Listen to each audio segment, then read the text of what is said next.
Sleepos here. Better mute those microphones, Mel. I heard that. Oh, he's in his cavalry shirt. Okay, now we got to shut up, guys. Right. Here we go. We'll never start, David.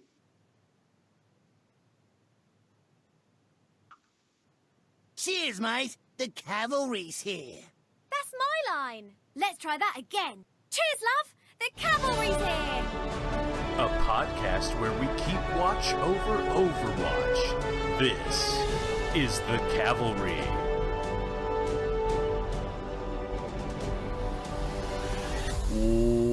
What's up, nerds, and welcome back to the Cavalry, the show in which we keep watch over Overwatch.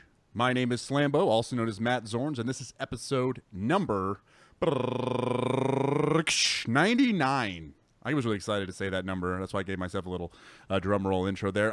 We are creeping closer to that magical 100, that number that I never thought we would get to. So it just was weird. Even episode 99, 97, it didn't really sink in as much as I thought it would. But now that we're on 99, it's really starting to hit me. So it's been a great journey to get to this point. But what we do here on the Cavalry is we talk about Overwatch. And I have a couple of friends to talk about Overwatch with me. The one, the only, my friend, Tank Zord, also known as Stephen Parrish. Tank Zord, what's going on, you nerd? Hello, fellow nerds. Not too bad. Had an eventful couple weeks, especially the last couple days. And piggybacking on what you said, it is crazy to think that we were doing this podcast in pre-alpha and how far we've come, how big the community's gotten, and just to say that we're on episode 99, just, I don't know. I have goosebumps right now. We get lost in it, right? I mean, the number kind of becomes blurred because it's just this ever kind of progressive journey of getting new content and the new maps and new skins and new news, and we just we get lost in that cycle almost, and we kind of don't stop sometimes to smell the rose. This definitely sounds like conversation for episode 100, but I would argue that it's not. Like, it's definitely thinking about 100 is like looking at the plateau, at the abyss, and we're just kind of staring into it right now. Yeah, I feel like it's a humbling conversation to have at 99 going into 100. Yes, exactly. I agree. And you know who else is here for episode number 99? Someone who joined the Cavalry a little later in our episode count, but someone who's made their name known well, and that is Mel Arena, also known as Melissa Schisler. What's up, Mel? Looking good with that new green screen. What's going on? Hi, thanks. I have a new chair, too. Ooh, DX Racer with pink. I like that. Nice touch there. I nice know. Touch. Yeah. It's my Christmas present. Bobby literally cannot wait to give Christmas presents. So he gets it in that day or the next. Maybe I get it.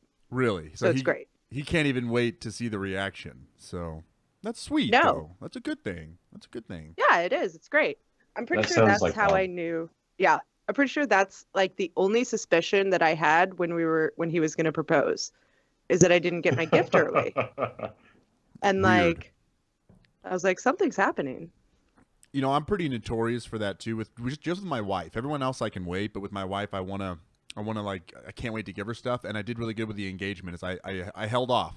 I didn't like spoil it or do it early. Like, I really kind of did it the right way, and I was proud of myself.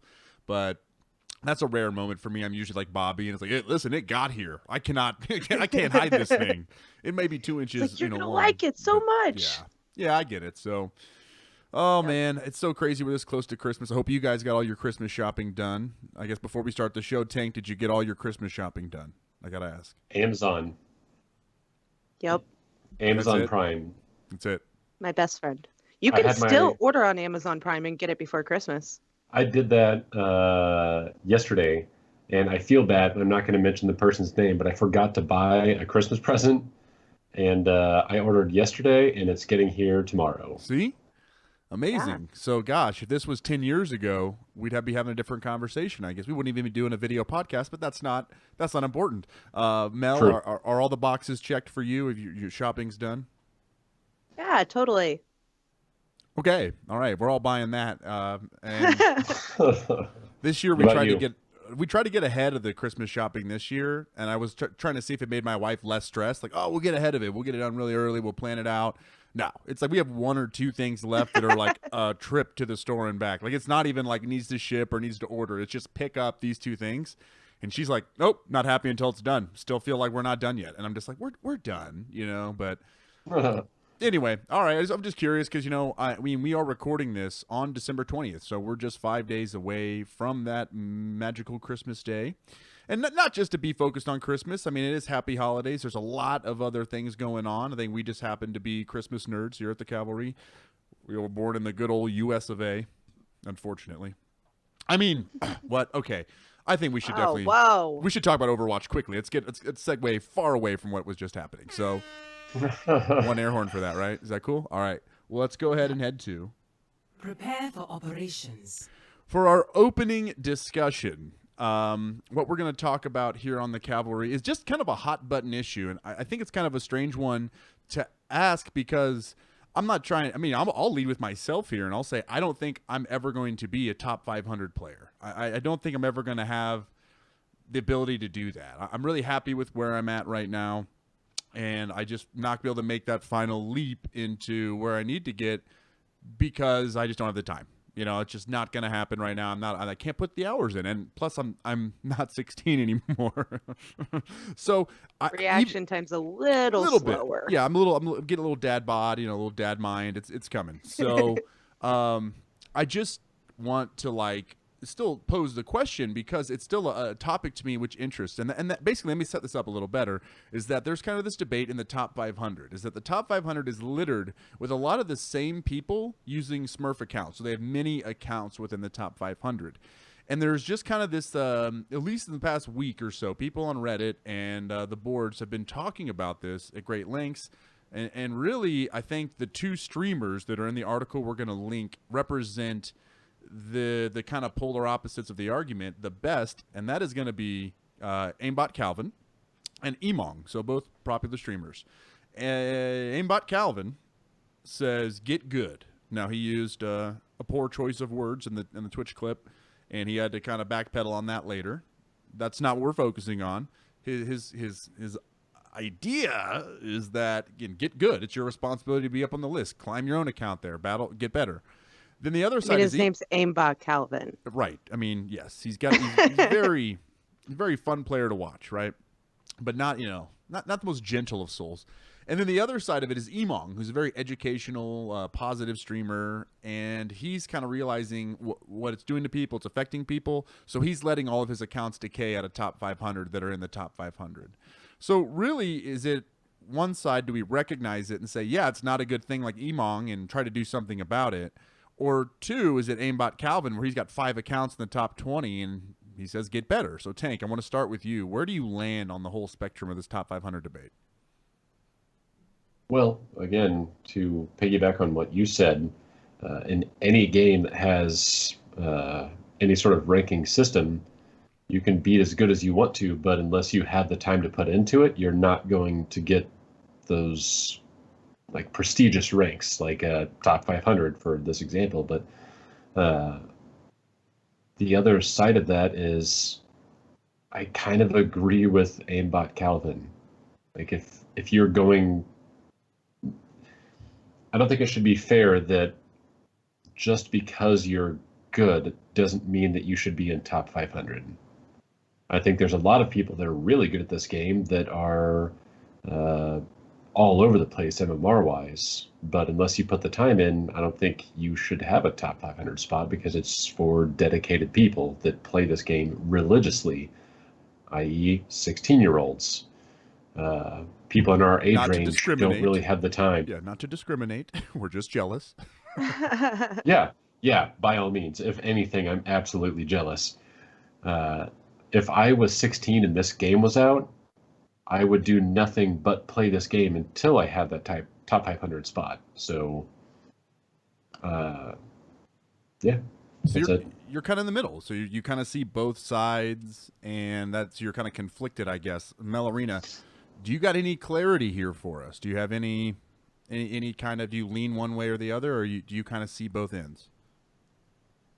I feel like there's just multiple problems with it. I feel like if Overwatch was run a little bit differently, we wouldn't have this problem. You know, if you could make multiple characters on the same account, you could only have one in top 500 and then you wouldn't have that problem. But the problem is that they're making a lot of money off these Smurf accounts, so why would they take them away? On the other end of things, it's not like it's a top 10. You know, if it was a top 10 and there was only 10 spots, like I get that, or even a top 100, but it's a top 500. So I feel like the amount of people that have multiple accounts in the top 500 is a lot less taking up the percentage of that top 500. You know, that's just my There thoughts. was one guy, and I'm not sure how accurate it was, but he did like a statistical analysis of the top 500 and how many were Smurf accounts and how many were like, and he did it based on like level and a bunch of other criteria. So he did a very like academic approach to what he did, but frankly, I'm not sure the validity of it. I don't know, but he was saying it's about 30 to 40% of the top 500 are Smurf accounts. So it's the same people. I don't know how to really read that number. You know, is that 30% of the accounts are Smurfs, but then how many of those are really just people that are really just good and just pick up the game and within 100 account levels, 75 account levels, they're there. I don't know. So it's such a confusing thing. And he even admitted, there's no way to prove it. But regardless of what it is, I agree with you, Mel, kind of ultimately, is that there are 500 slots in their 2-month seasons. I know there is some hidden MMR that does linger over from season to season, but overall, there's plenty of spots out there. It's almost like being competitive about, something like an Overwatch podcast and trying to hold on to, just our audience. It's just us. No, we want to promote other shows. We want to grow the community. We want everyone that listens to our show to listen to the shows that we listen to. And I mean to kind of compare that to basically, it's like, that should be the attitude towards the game. Is like, well, hey, there's plenty of spots there for everybody. If you want to have a Smurf account and get to the top 500, go for it. The more the merrier. The more good players I get to play with. The less throwers I get. There's some kind of positive spin there. So, well, and I feel like to have 2 characters or more in top 500 and to sustain that, you have to play nonstop Overwatch. It's a good point. Like, it's a good point. You can't just play here and there Nope. and keep your top 500 status. Yeah. So they're That's a good putting point. in the work and effort to stay there. I thought, Steven, I want to get your final thoughts on this, but I was like, man, just to level up like 4 accounts, 5 accounts to play competitive, like that's a lot of work right there. Like I did it like to help my little brother get his account for competitive. I was bored. I was like, oh, I want to play competitive. I don't enjoy quick play that much anymore. Full disclosure, but yeah, and I don't know. I mean, that's where I'm at. I bought it on my other account that I have, and I got it to about level 7, and the same thing happened. I'm just, all right, I can't play quick play anymore. This is the worst. I'm at level like 13, and I feel like I've been at level 13 For years. forever. Yeah. Right. Yes. I'm like, why can't I get up a level? Like I've played 3 games of this stupid people, and it's just not working. And then you go play your main account, and you're in competitive, and even though you may have game after game of losses, it's still more fulfilling So much better. than playing quick play. Although I get to play really awesome things in quick play on my other account right now, so it's kind of fun. True. It's less fun for Bobby, so I tell him to get out because he's ruining my DPS Hanzo fun where I can't hit anybody. But hey, I was gonna say. but you're drawing those arrows. Yeah. I mean, occasionally I get a lucky shot. Just stop playing Reaper, and he'll be happy. You're triggering Bob Tank. I'm not going to go there. So anyway, I kind of paused because I'm like, I want to know what Bob's thinking right there. But anyway, all right. I think that's pretty much it on the drama. It sounds like ultimately we lean a little more as a whole towards the get good, and there's plenty of spots for everybody. But at the same time, the Smurfs have another whole layer of issues, which has been talked about on our Discord in regards to the other things that the Smurfs do to the game where people give up or throw. This is just my Smurf.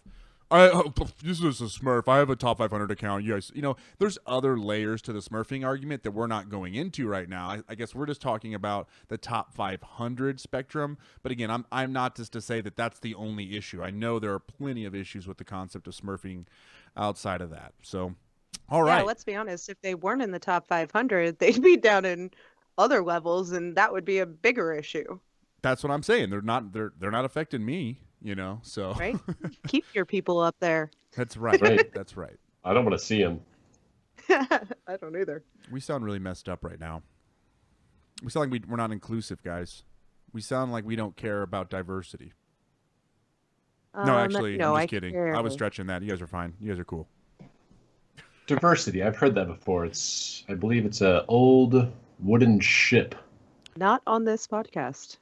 All right. Anyway, we should definitely move to current events.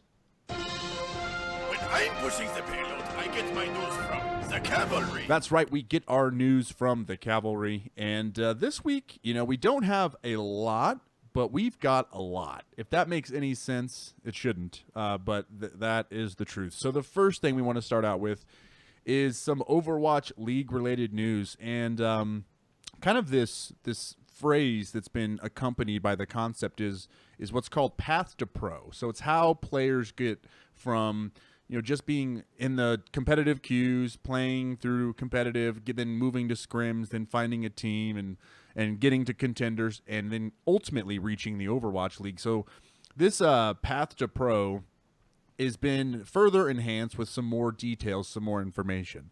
So one of the first things I want to call out at the top of this article is the fact that you can now register for the Open Division right now. So as of when that post came out yesterday, I want to say it came out 2 days ago on the 18th, forgive me, is that you could go register for Open Division. So if you guys are a burgeoning Overwatch star, or you've got a team, you've got a vision, you want to coach, you want to, again, get a group of people together to be Overwatch champions, and you're based out of, Australia, China, Europe, South Korea, North America, or the Pacific, and South America, the new addition to the family.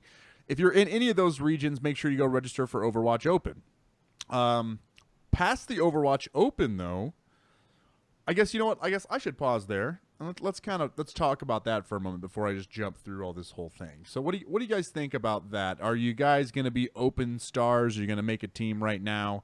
Or do you think that that's kind of, well, play begins in January, so do you feel like this is kind of like the news is hitting us and this is too fast? Or what are your thoughts, Tank? No, I don't think it's too fast. I mean, we've had like a lot of information leading up to this, so I don't think it's like a out of the blue surprise by any means. I guess if any of it, it's just more of a shock that it's actually happening. Like, it's one of those, I guess it just feels surreal.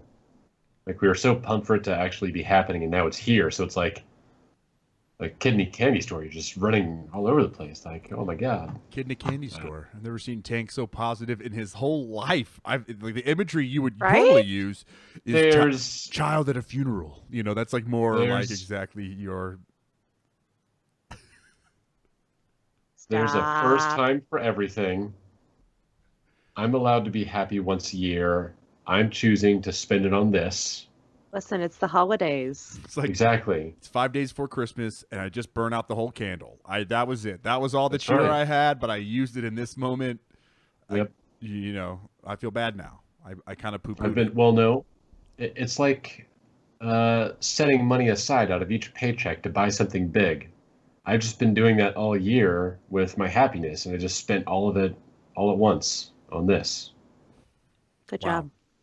So just You because really you cash guys, in the you guys hear investment that, there. you listeners, if you guys go register for Open, you need to do that, because just for the sake of Tank's dreams, hopes, and only remaining bit of holiday cheer, is you guys can register right now. So make sure you go do that. Mel, any thoughts here on the Overwatch Open being live right now?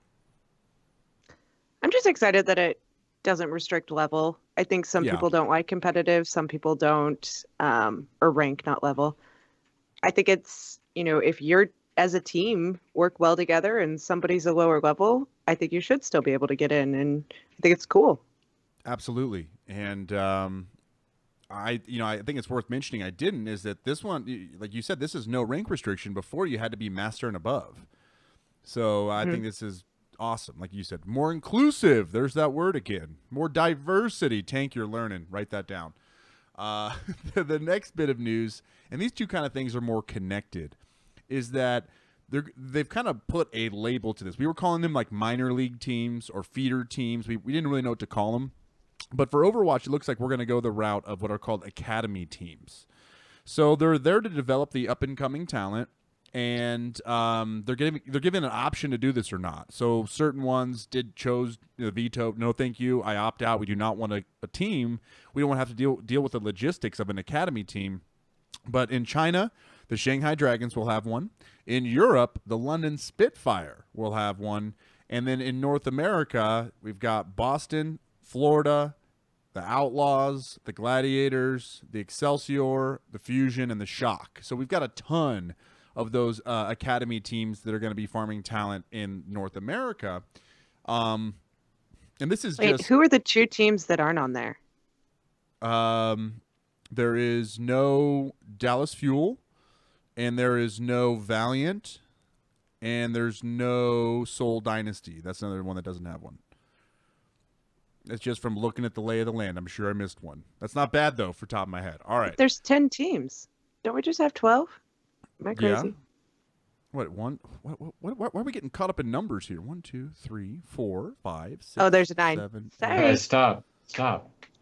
Math does not run in our And then family. I did We're going to get hurt. But hey, I counted slowly. There's 9. So there's 3 teams missing. I think that's interesting. Why is there 3 teams that did not opt to make the academy team? So you answer that question. Why do you think, I mean, if you're running a team, why would you say, you know what, we're good on that? I think they're a little overconfident. You know what I think? I'm going to jump in here. I think it's that they don't need to farm the team right there between like Apex and Overwatch Open and Overwatch Contenders.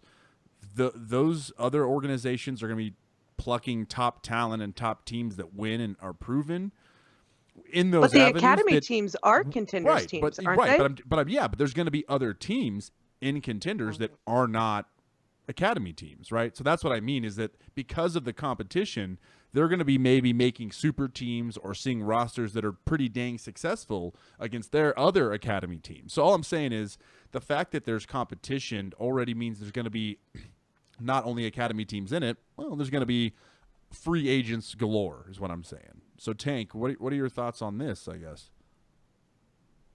It is all so confusing.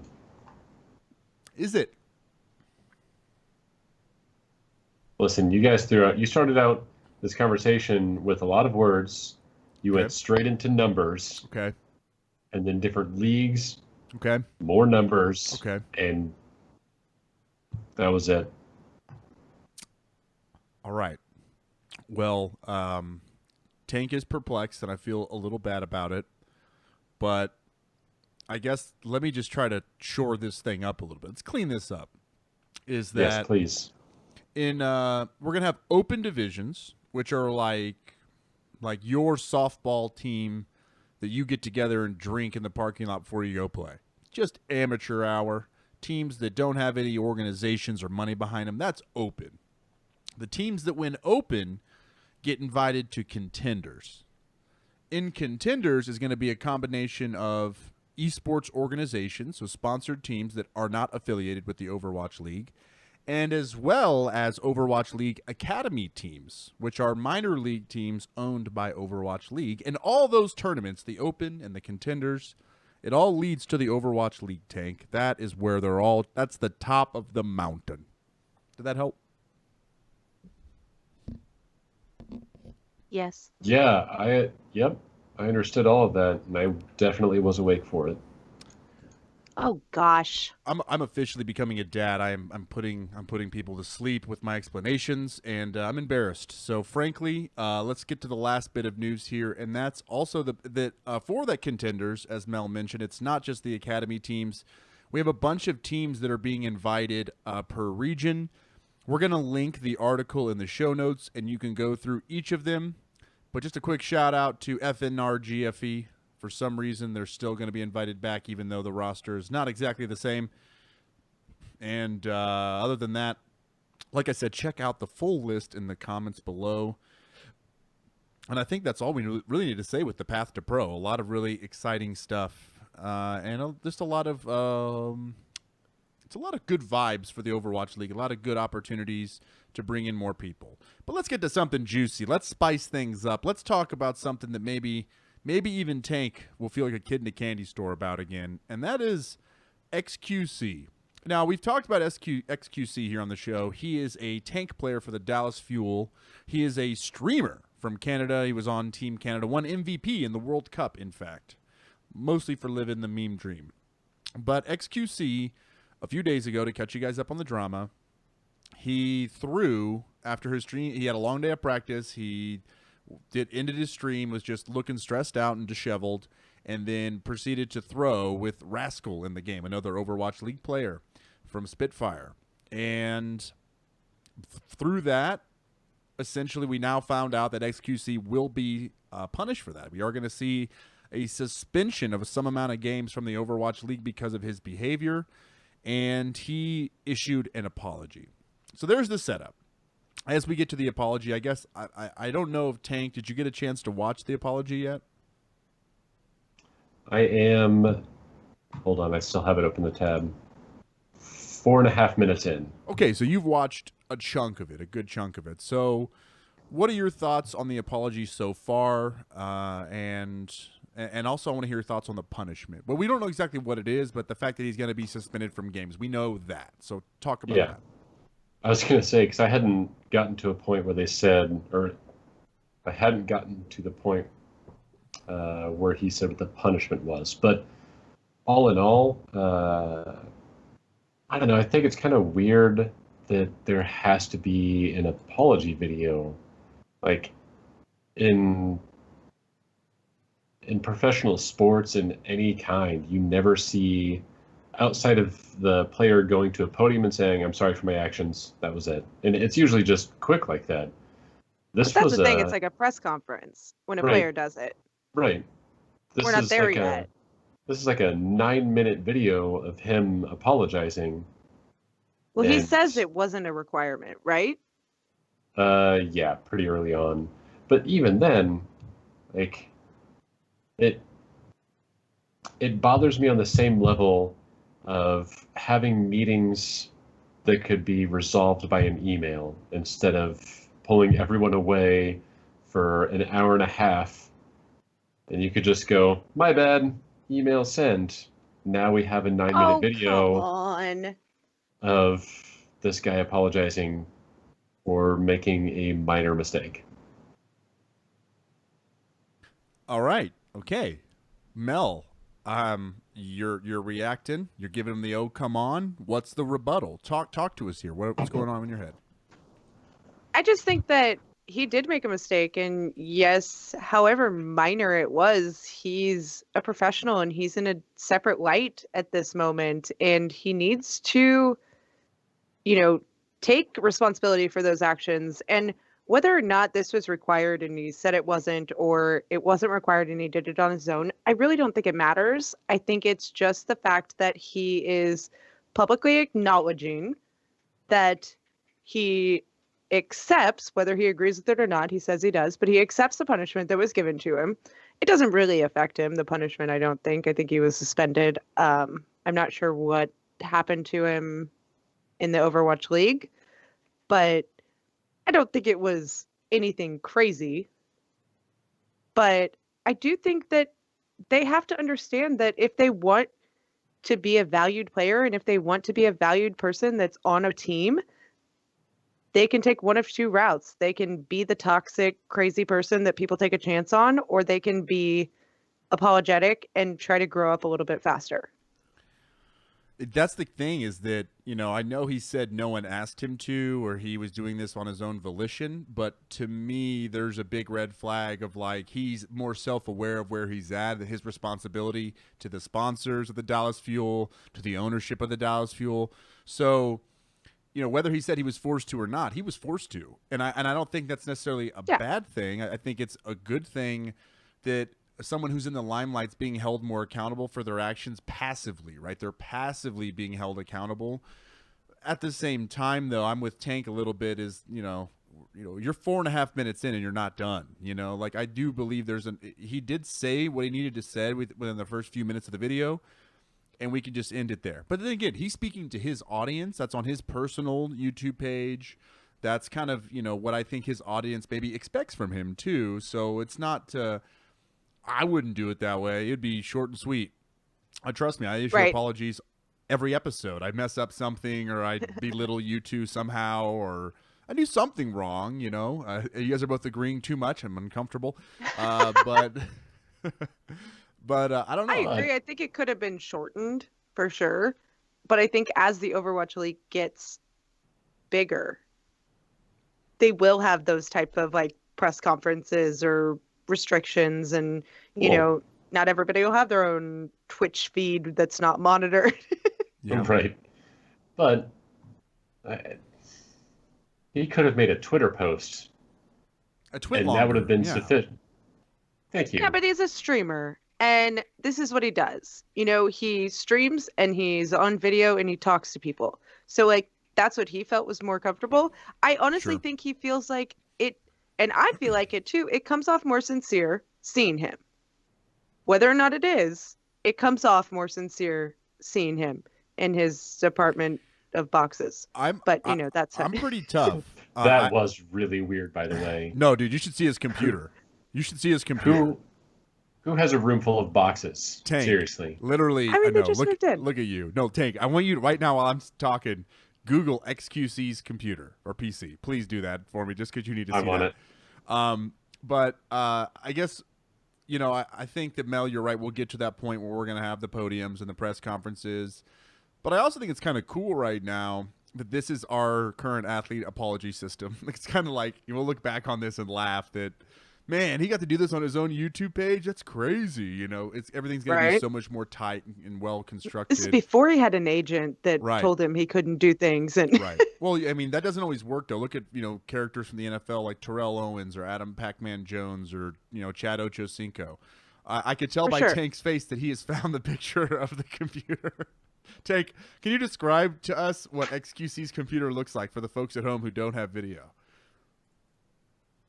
I don't know. I mean, this is definitely his setup, but there's just so many wires, and his microphone's clipped to like this odd angle of a desk, and his monitors are, how can I do this on screen? Like this, like off-centered and cutting each other off, and nope. Anyway, he's eccentric. I like it. I like him, though. And I think that I want him to continue to be eccentric and be the weirdo that he is and be fun.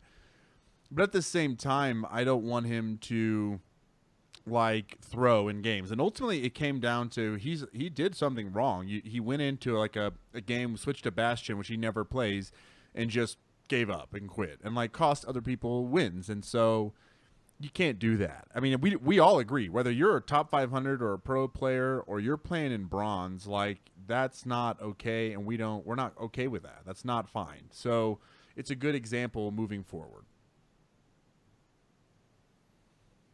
All right. Yeah, I agree. So you guys don't disagree. All right, sounded good. All right, we'll kind of move off XQC because we've been kind of we've been beating that one trick to death, and goodness gracious, let's talk about the one trick. We have got a very detailed blue post from Josh Ingen, and it breaks down a ton of detail about the whole one trick debate and how it's being looked at from the development perspective, and also a huge warning about inaccurate reports and what they do to the system. So, Mel, I'm going to start with you on this one because I'm worried about Tank's reply.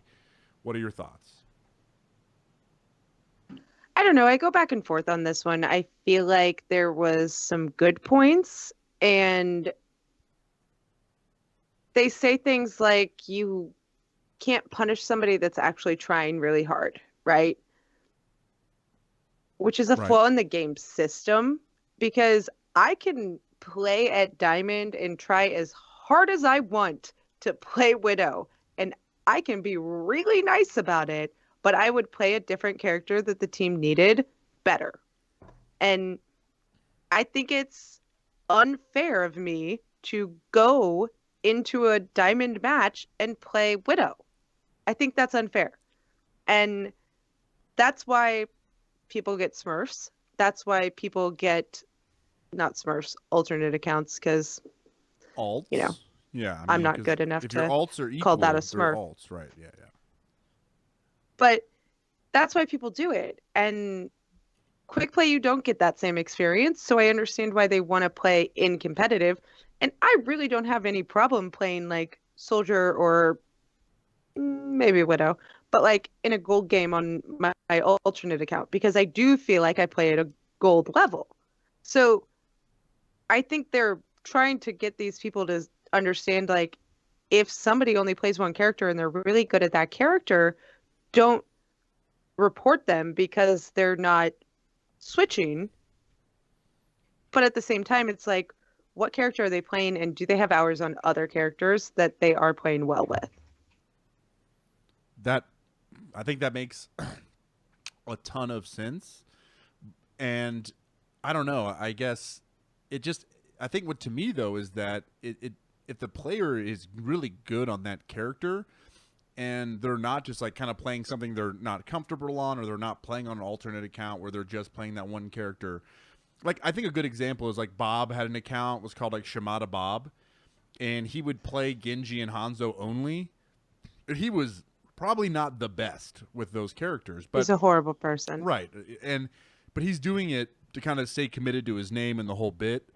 I think that's wrong, but I think that like you, where you're trying to learn a new character and you're just trying to learn a new role and you're trying to play on the alternate account, I think that's fine. So I mean, it's just so crazy to me that just even in like your description, I'm kind of like leaning both ways and like, yeah, I kind of can see both sides of it. So, what about The what about problem you? is Oh, that go ahead, one go ahead, tricks are going to get punished on characters that are less preferred.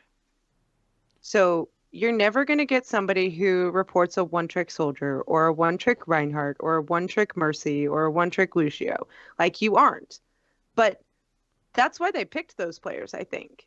You know, because those players were good in most compositions. You know, like, don't tell me you picked up Hanzo when Hanzo was good in the meta. Like, that's not a thing. Like, he's a specialty character, you know? So if you're Yeah. going to get good at one character, I think you need to get good at a character that is more general, that can go across different situations and be more effective in more situations. I agree with that part. Is I think that being like a stubborn main, you know, there's just like, if I think about myself individually, if I was being a stubborn main player, I feel like I would just be losing more games than I would have to too. Like, I feel like it doesn't make sense. Okay, anyway, that's a whole nother kind of can of worms I'm opening up there. But Steven, I've been waiting to hear your thoughts on this. What's going on? I don't think that maining one character in this game is a good idea unless it's in that list of characters that Mel listed off. Okay. Ones that can be flexible and playable in any situation. What I find insanely frustrating is when you get I don't know, I'm just going to pick a character's name out of a hat. We'll just call it Junkrat. When you come across a Junkrat main that refuses to play anything but Junkrat, and you're on offense on a payload map, drives me up a wall, because then the rest of your team, and I know for a fact, I've said this in at least 40 different episodes of ours, that your team then has to change and revolve around that one person playing that one character, or else that's it. You're just going to lose. Yeah. So I think if you're going to main one character like, we'll say Mei, Junkrat, Torbjorn, Hanzo? I was gonna say I was leaning in Hanzo. for the Hanzo. Widow, like those characters, it's good. Like, if you want to main that character, it's good to put in a lot of games on them. But again, and I've said this before as well, if the character's not good on the map, don't play him, because then you're just going to put your whole team on tilt. No one's going to have a good time. Then you and your team are going to lose SR for no reason other than your own stubbornness. Right. And that's like, and I guess where this whole debate lines up too is that, people are also submitting inaccurate reports. So, I know that people might think Hanzo's off meta, sure, but I mean, if we have like a composition that works, or it's Ike Vault defense, or it's a good player, we can win, we can play. But what people are doing is they're seeing a Hanzo on the pick screen and just inaccurately submitting reports, causing someone to either get punished or like Steve-O, who people just know now, to ban because they see him on Symmetra and they're going to ban Steve-O, submit more reports, kind of a reciprocating thing. But I don't know. I think there's a huge warning in this blue post that, again, it says to, don't inaccurately submit someone. If someone's not playing with the team, or they're like picking the Torbjorn and it's offense and it's Ike involved and they can't get their gun down and they're not swapping, that might be grounds for reporting. But if I gotta see, it's so blurry even to my brain, even in that explanation, I'm like it's like an NFL catch. What is a damn catch? Sometimes it's so blurred in between the lines. But I think ultimately this burden has been on Blizzard to try to sort out, and it's still kind of a mess. Even with this post, I don't have confidence that moving forward we're going to have a flawless system. And I think that there's going to be people that are going to unfortunately be so stubborn that they're not going to have any flexibility, that may cause them a ban or two. But we're also going to have people who don't deserve it getting banned. And ultimately, God, I think as we go through this, I'm just like throwing my hands up in the air. Like I don't even know where I land on it anymore. I guess. Any other thoughts from you guys? Mel, what do you got? Yeah, I just feel like there's so much gray area. So this post almost made it worse because it makes people feel like if I'm nice, people can't report me and I can play whatever I want. And yes, the game is about playing what you want, having fun. But if you're at a competitive level and you are at a certain level and you don't play a character even close to that level of play, you should not play that character for the first time in competitive. I don't think that's right. But I think this gives them ammo and they won't get suspended for it. They will just go on their merry way.